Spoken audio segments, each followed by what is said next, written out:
পুরনো ইট ডাইয়ের ওপর এক পুরো শ্যাওলা জমেছে। বর্ষার পরের সময় এই শ্যাওলার ওপর একটা মায়াবী সবুজ রং খেলা করে সব সময়। বিকেল পেরিয়ে সন্ধ্যা নামছে তড়িৎগঞ্জে। লম্বা লম্বা ল্যাম্পপোস্টের মাথার আলোগুলো জেলে দিয়ে গেছে পাড়ার লোকজন। দপদপে এই আলোর উপস্থিতি থাকলেও এলাকার আনাচে কানাচে এক অজানা অন্ধকার জমে ওঠে সন্ধ্যার মুখেই। দিনের আলো ফুরিয়ে গেলেও তার আবছা একটা লালচে হলুদ আভা এখনও টিকে আছে। তড়িৎগঞ্জ নামে গ্রামের মতো হলেও এই জায়গাটা বেশ আধুনিক। শহর অঞ্চলের এক কোণের এলাকাটা বেশ ফাঁকা ফাঁকা। স্কুটারের আলোটা জ্বলছে, কিন্তু আধার গাঢ় না হওয়ায় তার তীব্রতা তেমন বেশি ঠাওর হয় না। পুরনো এই স্কুটারটা দেবেনের বাবার। তার বাবাও এই স্কুটারটা চালিয়ে জীবন কাটিয়েছিলেন। দেবেনও তাই করছে। দেবেনের পেছনে বসা কনাথ চারিদিকে দেখছিল। এই জায়গাটায় সে এই প্রথমবার এলো। আর কত দূর রে বাবা? যাচ্ছি তো যাচ্ছি, বসে বসে কোমর ধরে গেল রে ভাই। দেবেন স্কুটারটা চালাতে চালাতে ঘাড় ঘুরিয়ে কনাথকে দেখল। তার মুখে এবার বিরক্তি। এই নিয়ে প্রায় 5 বার এই কথাটা জিজ্ঞেস করেছে কনাথ। বিরক্তি নিয়ে সে বলল, এসেই গেছি। বাস স্ট্যান্ডের নামটা দেখলি না? তড়িৎগঞ্জ। আর 10 মিনিট গেলেই পৌঁছে যাব। এত বিরক্ত করলে আমি গাড়ি চালাবো কি করে? কনাথ দেবেনের কথায় চুপ করল। ওরা দুজনে একটা ব্যবসা শুরু করতে চলেছে। আদেও সে ব্যবসা জমবে কিনা সন্দেহ। কিন্তু তাদের যা পুঁজি, তাতে মূল শহরে এই ব্যবসা চালানো তাদের পক্ষে সম্ভব না। সেই জন্যেই এই তড়িৎগঞ্জের মতো জায়গায় তাদের আগমন। তাদের স্কুটারের শব্দে একজন বয়স্ক লোক দাঁড়িয়ে গেলেন। তার হাতে বাজারের থলে আর ছাতা। লোকটা ওদেরকে রাস্তা দিয়ে আসতে দেখেই ভয়ে মনে হলো দাঁড়িয়ে গেছিলেন। ক্ষণক্ষণে গলায় ওদের দিকে তাকিয়ে বলে উঠলেন, এই এই ছোকরা, এই ছোকরা, দেখে চালাতে পারো না? এক্ষুনি তো চাপা দিতে ভাই। দেখে চালাবে নাকি? ওহ ওহ, একটু হলে এই জীবনটা বেরিয়ে গেছিল আমার। বুড়োর কথায় দেবেন স্কুটারটা থামিয়ে দিল। ওরা বুড়োর দিকে তাকিয়ে কি বলবে বুঝে উঠল না। বুড়ো রাস্তার ধারে আর ওরা রাস্তার মাঝখানে। কি তখনই কোথা গেল না? বলি চাপা দিয়ে যেতে চাও নাকি? এই কারা বলো তো তোমরা? এই এলাকায় আগে দেখেছি বলে তো মনে পড়ে না। এই কারা তোমরা? কোথায় যাবে? আরে দাদু, এত চিৎকার করছেন কেন? আমাদের গাড়ি তো অনেক দূর আপনার থেকে। আমরা তো দেখেই চালাচ্ছি। আর আমরা কোথায় যাব সেটা জেনেই বা আপনি কি করবেন? আমরা এত দূর বলেই দেবেন কি যেন ভাবল। তারপর গলার স্বর খাদে নামিয়ে বুড়োকে আবার বলল, আমরা রিকশা থেকে আসছি গো দাদু। ওই সিনেমা হলের ওদিকে যাব। একটু তাড়া ছিল, তাই ভুল হয়ে গেছে। কিছু মনে করো না, এরপর থেকে দেখে চালাবো। সিনেমা হল মানে? এখানে আবার সিনেমা হল কোথায়? কেন, ওই যে তড়িৎ সিনেমা হল। আরে বল না ওনাকে বুঝিয়ে। আরে দেবেনকে আর বুঝিয়ে বলতে হলো না। বুড়ো এত দূর শুনেই একবার ঢোক গিলে পেছন ফিরে হনহন করে উল্টো দিকে হাঁটা দিল। দেখে মনে হলো বুড়ো লোকটা বেশ ভয় পেয়েছেন। এই কি কেস হলো বলতো? উনি তো সিনেমা হলের নাম শুনে উল্টো দিকে হাঁটা লাগালেন। আজব তো।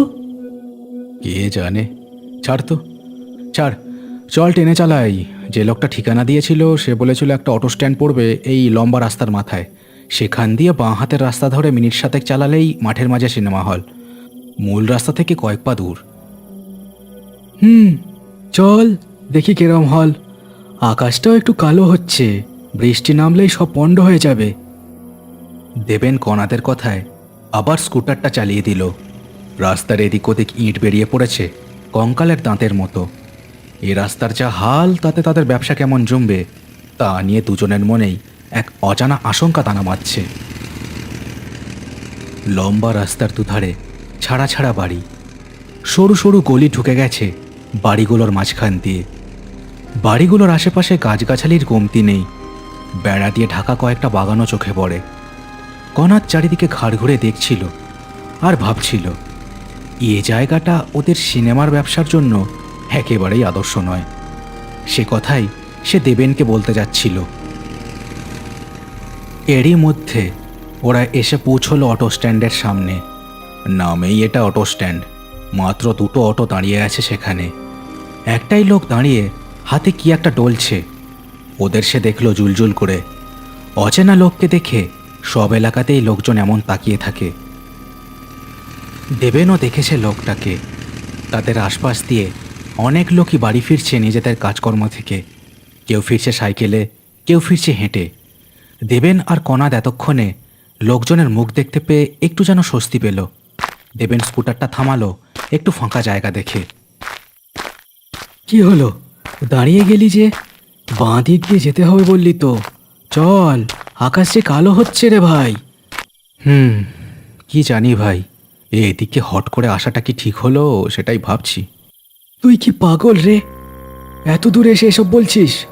আরে রিসরাতে থাকতেই তো এসব ভাবতে পারতি। পারিস বটে, এখন চল, এত দূরে এসে ফেরত যাওয়ার কোনো মানে হয় না, চল। হ্যাঁ চল, দেখা যাক তাহলে। দেবেন আবার স্কুটারের হাতলে মোচড় দিল।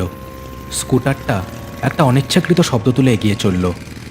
ওরা খেয়াল করলো না অটো স্ট্যান্ডের লোকটা তখনও একভাবে ওদের দেখছিল।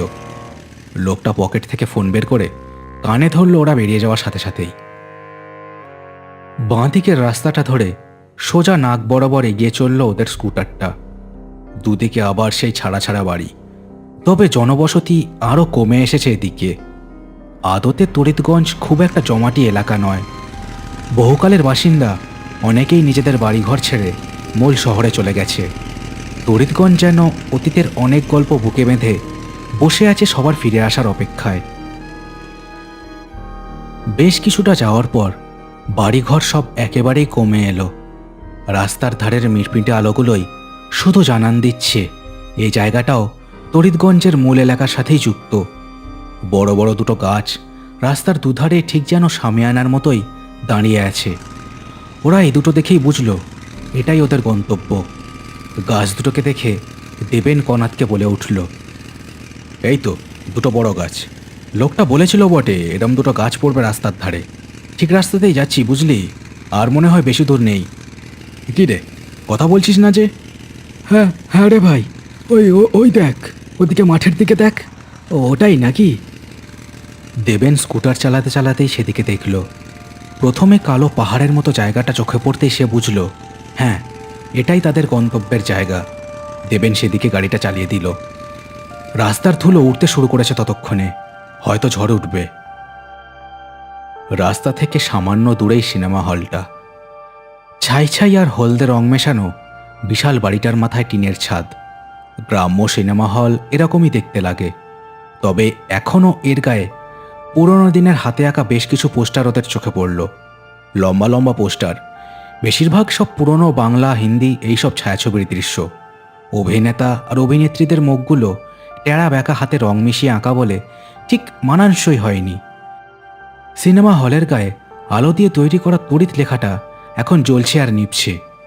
এত পুরনো একটা সিনেমা হল, অথচ এখানে এখনও বিদ্যুতের পরিষেবা বন্ধ হয়নি। চল স্কুটারটা ওখানেই দাঁড় করাই, বৃষ্টি শুরু হলে এসে ভেতরে নিয়ে যাব, সমস্যা নেই। কি বলিস? লোকটা মনে হয় ভেতরেই আছে। কি রে, কি ভাবছিস বলতো? না কিছু না, এরকম জায়গায় কি সিনেমা দেখতে আসবে বলতো ভাই? তোর মনে হচ্ছে ভুল করলাম এই হলটা কেনার কথায় রাজি হয়ে। যাকগে, চল, যখন এসেই পড়েছি ফিরে তো আর যেতে পারবো না চট করে, চল। কনাদের বেজার মুখের দিকে আর লক্ষ্য না করে দেবেন নিজের স্কুটারটা চালিয়ে দিল সিনেমা হলের সামনের রাস্তাটা দিয়ে। এতক্ষণ জায়গাটা একেবারে নিঝুম হয়ে থাকলেও এখন ওদের ঝরঝরে স্কুটারটার শব্দে নিঃশব্দ একেবারে খান খান হয়ে গেল। স্কুটারটা হলের সামনে দাঁড় করিয়ে দুজনে নেমে এগিয়ে গেল মূল দরজার দিকে। দেবেন হাঁটতে হাঁটতে ফোনটা বের করে কানে ধরল। ফোনের আলোতে দেবেনের মুখের অস্বস্তিটা একটু হলেও বাইরে প্রকাশ পাচ্ছিল। কনাদ ব্যাপারটা দেখে তাকে জিজ্ঞেস করল, কি হলো রে, ফোন কানে দিয়েই তোর মুখ ওরকম হয়ে গেল কেন? কি ব্যাপার রে ভাই? আর কি হবে, এই ভয়টাই পাচ্ছিলাম। রিসরাতে ফোন করেও খুব কাটা কাটা কথা হয়েছিল লোকটার সাথে, এখন তো ফোনটাই ধরছে না, কি যে ঝামেলা। দেবেনের কথাটা শেষ হলো না, ওপার থেকে কেমন অদ্ভুত এক গলার আওয়াজ শোনা গেল। দেবেন একেবারে চমকে কান থেকে ফোনটা নামিয়ে ফেলল। ভয়ে তার দু চোখ বিস্ফারিত হয়ে গেছিল। কনাদ অবাক হয়ে ফোনের দিকে তাকালো। ফোন থেকে এক এক অপার্থিব গলার আওয়াজ ভেসে আসছে। ভাষাটা যে কি তা ঠিক বোঝা যাচ্ছে না, কিন্তু কথাগুলো যে কারোর পিটবে বরফের কুচি নামিয়ে দেওয়ার জন্য যথেষ্ট। বিকেলের হলদে আলো অনেকক্ষণ মরে গেছে। কালচে অন্ধকার চারিদিক ছেয়ে ফেলছে ততক্ষণে। সিনেমা হলের চমকাতে থাকা আলোর ছটা এসে পড়ছিল ওদের দুজনের মুখে একভাবে। ফোনের কথা থেমে গেছে। দুজনেই ভয়ে ভয়ে একে অপরের মুখের দিকে দেখছিল। কি করা উচিত তা একেবারেই বুঝে উঠতে পারছিল না ওরা। কণাদের মনে হলো ফিরে যাওয়াটাই হয়তো বুদ্ধিমানের কাজ হবে। সেটাই সে বলতে যাচ্ছিল দেবেনকে। হঠাৎ, আরে ও দাদারা, বাইরে দাঁড়িয়ে আছেন কেন? আপনাদের তো সেই দুপুর বেলা আসার কথা ছিল, এলেন এত রাতে? আসেন আসেন, ভেতরে আসেন। হঠাৎ এই কথাটা ভেসে এলো সিনেমা হলের মূল দরজার দিক থেকে। ওরা চমকে দেখল একটা বেঁটে লোক দাঁড়িয়ে আছে সেখানে। লোকটার মুখেও সিনেমা হলের চমকানো আলো এসে পড়ছিল। লোকটাকে আপাত দৃষ্টিতে খুব সাধারণ মনে হলেও ওর চোখ দুটো যেন খুব উজ্জ্বল, জ্বলছে সেই চোখ দুটো আলো আধারিতে। মানুষের চোখ কি এভাবে জ্বলে নাকি? কি হলো বাবুরা, আসেন আসেন, ভেতরে এসেই দেখেন না, আপনাদের জন্য এখানকার কেয়ারটেকার এটা স্পেশাল শোয়ের আয়োজন করছে। আসেন, সব দেখে শুনে বুঝে নেবেন কিনার আগে। আসেন আসেন। দেবেন আর কনাদ একে অপরের দিকে তাকালো। মনে মনে একটা ভয় তাদের জন্ম নিচ্ছে এবার। কি করবে না বুঝতে পেরে ওরা এই লোকটার সাথে ভেতরে যাওয়াটাই ঠিক মনে করলো। এত দূর এসে ফিরে যাওয়াটা একেবারেই উচিত হবে না। ওরা গুটি গুটি পায়ে সিনেমা হলের মূল দরজার দিকে এগিয়ে গেল। সিনেমা হলটার ভেতরটা ঠিক একেবারে মিশকালো আধার নয়, একটা আবছা নীলচে আলোতে আলোকিত হয়ে আছে সবকিছু। দেবেন আর কনাদ লোকটার পিছন পিছন এগোচ্ছে। লোকটা হাত নেড়ে নেড়ে কোন দিকে কি আছে সেটা দেখিয়ে দিচ্ছে। না, ভয়ের কিছু নেই এই হলটার ভেতরে। পুরনো হল বলে গা ছমছম করে, এছাড়া ভয় পাওয়ার মতো কিছুই নেই। এই যে এদিকে, ওদিকে দেখেন, ওদিকে হলো গিয়ে এই সিনেমা হলের বাথরুম। বেশ বড় একটা বাথরুম, মহিলা আর পুরুষদের দুজনের এই প্যাসেজের মুখোমুখি। আগের মালিক ঠিকঠাক ব্যবসা পত্র জানতো না। এই এত এত সুন্দর হলটা জলের দরে কিনেছিল লোকটা। ব্যবসা করতে না পেরে দেউলিয়া হয়ে গেছিল। আর কি, এখন সব চলে গেছে ওই ব্যাংকের হাতে। একেবারে জলের দরে পেয়ে যাবেন আপনারাও। আমি আসি তো। আগের মালিক এখানেই থাকেন, মানে এই তড়িৎগঞ্জে, তাই নাকি? দেখা করাতে পারবেন? হ্যাঁ, দেখা করাটা তো দরকার, নইলে আমরাও তো ভুল জায়গা কিনে ফেসে যেতে পারি, তাই না? কথা বলতে বলতে ওরা এসে দাঁড়িয়েছিল সিনেমা হলের মূল জায়গা, মানে চলচ্চিত্র যেখানে দেখানো হয় সেখানে। লোকটা কণাদের কথাতে থমকে দাঁড়িয়ে গেছিল। ওরাও থমকে দাঁড়িয়ে লোকটাকেই দেখছিল। কণাদ এমন কিছুই বলেনি যাতে লোকটা এমন থমকে যাবে। লোকটা কিন্তু ওদের দিকে ঝড়ের মতো ঘুরে তাকালো। তার জল জলে দুটো চোখে মণি দুটো এখন যেন জ্বলছে আরো, কিন্তু সেটা মাত্র কয়েক মুহূর্ত। হঠাৎ করেই লোকটার চোখ স্বাভাবিক হয়ে গেল। ফেসে যাবেন কেন বাবুরা? হ্যাঁ, ফেসে যাবেন কেন? এখানে কেউ ফাঁসে না বাবুরা, এখানে কেউ ফাঁসে না। যাই হোক, দাঁড়ান, কেয়ারটেকারটাকে ডাক দে। এই গড়াইদা, আরে ও গড়াইদা, এদিকে আসো দেখি। এনারা এসে পড়েছেন। এই গড়াইদা। লোকটার চিলচেরা গলার ডাকে মূল হলের দরজা খুলে একটা সিরিঙ্গে লোক বেরিয়ে এলো। লোকটা লম্বা আর কুঁজো। এর চেহারাটা দেখে দেবেন আর কণাদের মনে হলো উল্টো দিকে দৌড় দেয়। মানুষ কি এরকম দেখতে হয়? গায়ের জামাটা একেবারে মলিন, পাজামাটাও কেমন গোলাপি, আর তাতে কি বোটকা গন্ধ। দেবেন আর কণাদ হাঁ করেই দেখছিল লোকটাকে। চলেন বাবুরা, ভেতরে চলেন। গড়াইদা কথা বলতে পারে না। আপনারা এই হলটা কিনলে ও লোকটার একটা চাকরির ব্যবস্থা হয় আর কি। ভেতরে চলেন। হলের পর্দা আর কলকবজা ঠিক আছে কিনা বুঝতে গেলে একটা ছোট সিনেমা তো না দেখলি চলবে না, বুঝলেন? আচ্ছা, চলেন, কিন্তু এই সিনেমাটা দেখেই কিন্তু আমরা রিসা ফিরবো, বুঝলেন? কাল দিনের আলো থাকতে থাকতে আবার আসবো। কি বলিস রে দেবেন, কি বলিস? দেবেন এতক্ষণে যেন গলার স্বর ফিরে পেল। আমতা আমতা করে বলল, হ্যাঁ হ্যাঁ, ঠিক ঠিক, কাল আসবো দিনের বেলা, কাল আসবো। বেশ, চলেন চলেন। কি গড়াই দা, সব ঠিক করে রেখেছ তো? লম্বা লোকটা কাঠ পুতুলের মতো মাথাটা এদিক ওদিক করল, আর তার লম্বা একটা হাত দরজার দিকে দেখিয়ে দিল। তার হাতের আঙুলগুলো সরু সরু আর কালচে নোংরা নখ তাতে। কণাদার দেবেন ভয়ে সিঁটিয়ে যাচ্ছিল যেন, কিন্তু তারাই খবরের কাগজে এই সিনেমা হলটা বিক্রি হবার কথা শুনে নিজেরা লোকটার সাথে যোগাযোগ করে এখানে এসেছে। এখন চট করে পিছিয়ে যেতে পারবে না। দুজনে এগিয়ে গেল মূল হলের দরজাটার দিকে। ওদের দুজনের জুতোর শব্দ ছাড়া গোটা সিনেমা হলটায় আর কোনো আওয়াজ ছিল না একেবারে। হলের মধ্যে ঢুকে ওরা বসলো দুটো চেয়ারে। পুরনো দিনের হল, সিটের গদি নেই, বেশিরভাগ চেয়ার ভাঙা। আসনগুলোর নিচে কালো আলকাত্রার মতো অন্ধকার জমে আছে। দেবেন আর কনাদ একেবারে কাঠ হয়ে বসে থাকলো। কি হবে এখানে সেটা ভেবেই যেন বুক কাঁপছিল দুজনের। কতক্ষণ এভাবে বসে থাকতে হবে তাও ওরা জানে না। হঠাৎ ওদের চমকে দিয়ে সামনের পর্দার আলো জ্বলে উঠল। নীলচে আলোতে চোখ যেন ঝলসে গেল দুজনের। পর্দায় একটা ছবি ফুটে উঠছে। অতি নিম্নমানের ছায়াছবি যেমন হয়, এর অবস্থাটাও যেন ঠিক সেরকমই। পর্দার ওপর রাতের দৃশ্য ফুটে উঠছে। একটা লোক সাইকেল চালিয়ে চলেছে একটা রাস্তার উপর দিয়ে। রাস্তাটা খুব চেনা মনে হলো দেবেন আর কণাদের। লোকটার সাইকেলের ওপর একটা আলো। রাত হলেও ল্যাম্পপোস্টের আলো আছে এদিক ওদিক। লোকটা কানে একটা ফোন ধরে সাইকেল চালাচ্ছে। এর পরের দৃশ্যতে লোকটার মুখটা দেখতে পেল ওরা। এ তো ওদের এখানে ডেকে আনা লোকটাই। কি আশ্চর্য এক ঘটনা! কণাদার দেবেন মুখ চাওয়াচাই করতে লাগলো। এসব যে কি হচ্ছে কিছুই বুঝতে পারছে না ওরা দুজন। লোকটা একভাবে সাইকেল চালাতে চালাতে কথা বলছিল। হ্যালো, হ্যাঁ কাল আসছেন তো? ঠিক আছে, খুব ভালো প্রপার্টি গো বাবুরা। তড়িৎগঞ্জ বেশ জমাটি এলাকা। আপনারা এই সিনেমা হলটা চালু করেন। এলাকায় আর একটাও সিনেমা হল নেই। লোকজন সিনেমা দেখতে সেই মূল শহরে যায়। আপনারা টাকায় একেবারে সাঁতার কাটবেন আর এই নলিনীর নাম করবেন। হ্যাঁ। ফোনের ওপাশে যে দেবেনই কথা বলছে তা পর্দার এপার থেকেই বুঝতে পারল দেবেন নিজে। এ লোকটা কি পাগল? এসব কিভাবে দেখাচ্ছে ওদের, আর কেনই বা দেখাচ্ছে?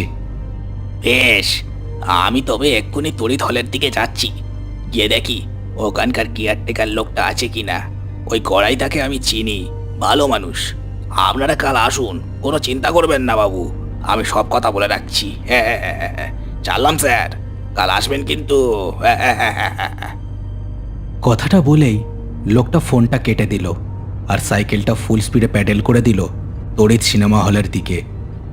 আসল জীবনের ঘটে যাওয়া ঘটনাগুলো যেন কোনো অদৃশ্য ক্যামেরা দিয়ে কেউ বন্দি করে তাদের সামনে পর্দায় দেখাচ্ছে। ওরা দুজনে দম বন্ধ করে তাকিয়েছিল পর্দার দিকে। এর পরের দৃশ্যতে ওরা দেখল নলিনী নামের লোকটা এসে থামল তড়িৎ সিনেমা হলের সামনে। সিনেমা হলের ওপরের আলোটার দপদপানি আর তীব্রতা ওরা যেন নিজেদের গায়ে অনুভব করতে পারছিল। নলিনী হাতে একটা টর্চ নিয়ে চারিদিকে দেখতে দেখতে চলল সিনেমা হলের মূল দরজাটার দিকে।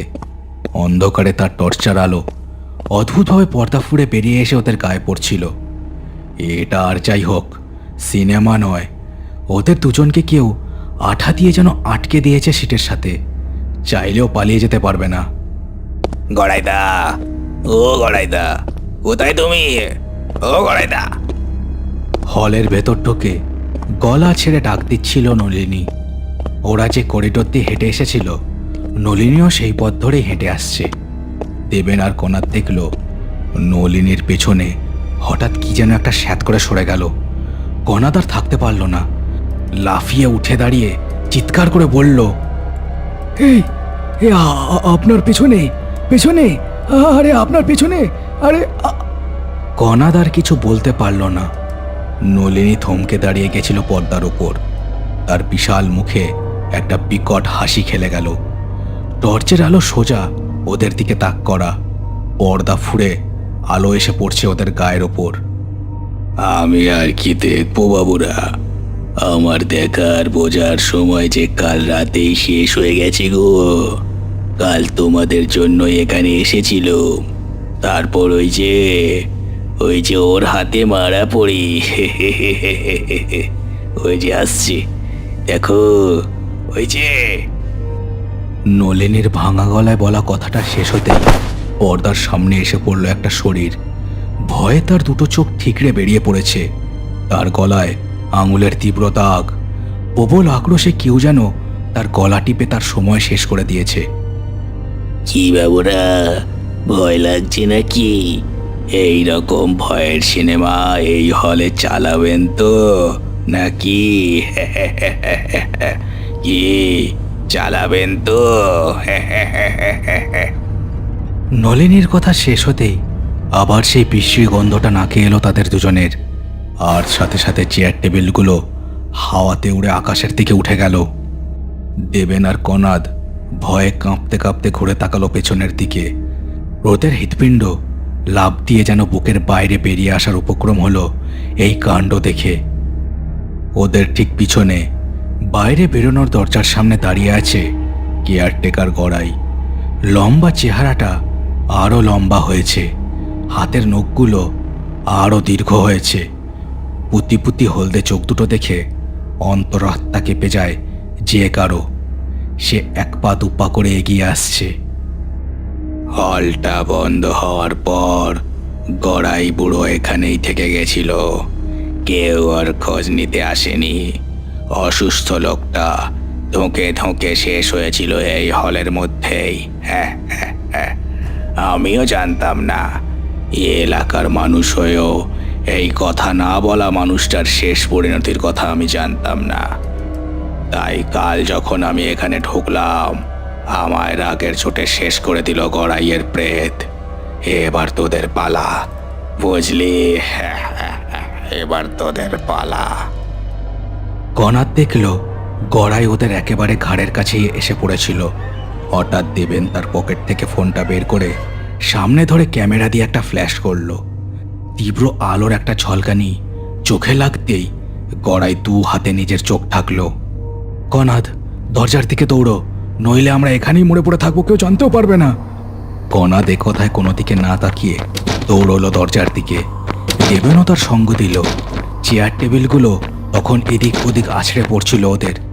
কোনো মতে মাথা বাঁচিয়ে ওরা দরজা অবধি গেল। এক ধাক্কায় দরজা খুলে বাইরে করিডোরে বেরিয়ে আবার টানা দৌড় দিল ওরা দুজন। যে করেই হোক এই অভিশপ্ত হলের বাইরে ওদের বেরোতেই হবে। লম্বা বারান্দা ধরে ওরা দৌড়চ্ছিল।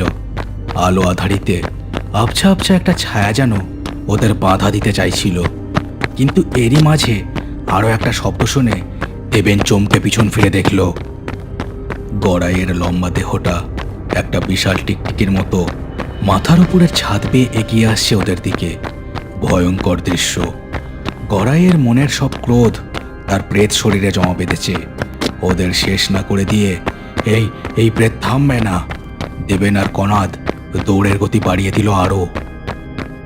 লম্বা বাথরুমগুলোর সামনে দিয়ে প্রাণপণে ছুটে ওরা এসে দাঁড়ালো সিনেমা হলের বাইরে বেরোনোর দরজার সামনে। কিন্তু সেখানে ওদের পথ আটকে দাঁড়িয়ে আছে নলিনী। লোকটার দেহের এদিক ওদিক দেখতে পাওয়া যাচ্ছে। আবছা দেহের মুখের ওপর বসানো চোখ দুটোতে কোনো মনি নেই। একটা কুৎসিত হাসিতে মুখের দাঁতগুলো বেরিয়ে পড়েছে বাইরে। কে ভেবেছিস পালিয়ে যাবি? তোদের। নলিনীর কথাটা শেষ হলো না। একটা মস্ত পাথর এসে পড়ল দরজার এক পাশের একটা ঘষা কাচের জানলা দিয়ে। ঝনঝন করে কাচ ভেঙে ছড়িয়ে গেল মেঝের ওপর। সেখান দিয়ে আলো এসে পড়ল ভেতরে, মোটা মোটা টর্চের আলো। বেশ কয়েকজন লোকের আবছায়া বাইরে চলাফেরা করতে দেখা গেল, আর সাথে লোকজনের চিৎকার আর কথাবার্তা। কারা যেন এসেছে সিনেমা হলের সামনে। সবাই উত্তেজিত হয়ে হাঁকটাক করছে, ওদেরকেই ডাকছে মনে হলো। আবার একটা পাথর এসে পড়ল, আর একটা কাচ ভেঙে ছড়িয়ে গেল। তীব্র আলো এসে হলের ভেতরকার আবছায়া ভাবটা এক ধাক্কায় কাটিয়ে দিল। আর সাথে সাথে ওরা অবাক হয়ে দেখল নলিনীর দেহটা ধোঁয়ার মতো মাটিতে মিশে যাচ্ছে। অন্যদিকে কড়াইয়ের লম্বা চেহারাটাও ছাদের সাথে মিশে গেল স্যাঁত করে। ওরা এখন আধারের জীব, আলোতে টিকবে কেমন করে? একটা বিকট শব্দ করে সিনেমা হলের মূল দরজাটা এবার খুলে গেল। ওরা অবাক হয়ে দেখল সেখানে দাঁড়িয়ে আছে রাস্তা দেখা সেই বুড়ো, অটোওয়ালা, পুলিশ, আরও কয়েকজন। এরপর প্রায় আধ ঘন্টা ধরে ওদের নিয়ে টানাটানি চলল। কি করতে ওরা এই পরিত্যক্ত সিনেমা হলে ঢুকেছে, ওরা কারা, এসব পুলিশকে বোঝাতে বোঝাতে কালঘাম ছুটে গেল ওদের। পুলিশের লোক দেবেন আর কণাদের কথায় নলিনীর দেহটা বের করে নিয়েছে সিনেমা হল থেকে। এই যে, সত্যি করে বলুন, কি করতে এখানে ঢুকেছিলেন বলুন, নইলে ও লোকটার ওই পরিণতির জন্য আপনাদেরই কিন্তু থানায় নিয়ে যেতে বাধ্য হব। বলুন। স্যার, বিশ্বাস করুন স্যার, আমরা আমরা আমরা ও লোকটার কথাতেই এখানে এসেছিলাম। তারপর কনাত গড়গড় করে বলে যেতে লাগলো তার কথা, কিন্তু পুলিশ অফিসার বিশ্বাস করবেন না হয়তো। সেটা বুঝতে পেরে দেবেন নিজের ফোন বের করলো। তার ফোনে ওপারের লোকের ফোনের কথা রেকর্ড করার ব্যবস্থা আছে। সে সেটা বের করে রেকর্ডিংটা বাজিয়ে দিল। সোজা ভেতরে আসুন, আমি আর গড়াইদা আপনাদের অপেক্ষা করছি। আসেন আসেন, গড়াইদার মনে প্রাণে বড় ব্যথা, সব ব্যথা সেই উপড়ে দিতে চাই তড়িৎগঞ্জের ওপর। শুরুটা আমার উপর দিয়ে হয়েছে, আপনারাও বাদ যাবেন কেন? আসেন, সিনেমা দেখাবেন তো আপনারা? আসেন আসেন। সন্ধেবেলা যখন ফোন করেছিল এই কথাটাই অদ্ভুতভাবে কাটা কাটাভাবে শুনেছিল ওরা। এবার এই কথায় পুলিশ অফিসারটিও একটু যেন কেঁপে গেলেন, যেন বহু দূর থেকে এই কথাটা ভেসে আসছে। ওরা এবার মুখ তুলে তাকালো সিনেমা হলের দিকে। একটা কাচের জানলার পেছনে ওরা দেখলো দুটো পুতির মতো জলজলে চোখ। প্রবল আক্রোশে গড়াই দেখছিল ওদেরকে। এই তড়িৎ সিনেমা হলের বাইরে আসার তার কোনো উপায় নেই, তাই এভাবেই অপেক্ষা করছে সে কোনো এক অভিশাপের মতো। চলুন এখান থেকে। ভাগ্যিস ওই অটোওয়ালাটা আপনাদের অচেনা লোক দেখে আমাদের থানায় ফোন করেছিল, নইলে যে আপনাদের কি হতো। যাই হোক, চলুন এখান থেকে। আর কখনো এখানে আসবেন না, কখনো আসবেন না। কণাদার দেবেন জানলাটা থেকে চোখ সরিয়ে সিনেমা হলের মাথার দিকে তাকালো। তড়িৎ লেখা কথাটা এখনো চিরিক চিক করে চলছে আর নিচ্ছে অবিরামভাবে। হ্যালো, শেষ হলো কার্টুনস অ্যানিমেশনসের আজকের ভিডিও। আজকের ভিডিওটা কেমন লাগলো সেটা আমাকে কমেন্ট করে জানাতে ভুলো না। চ্যানেলটাকে সবাই সাবস্ক্রাইব করে দিও, গল্পটাকে শেয়ার করে দিও তোমার বন্ধুদের সাথে। দেখা হচ্ছে পরের ভিডিওতে। সবাই খুব ভালো থেকো।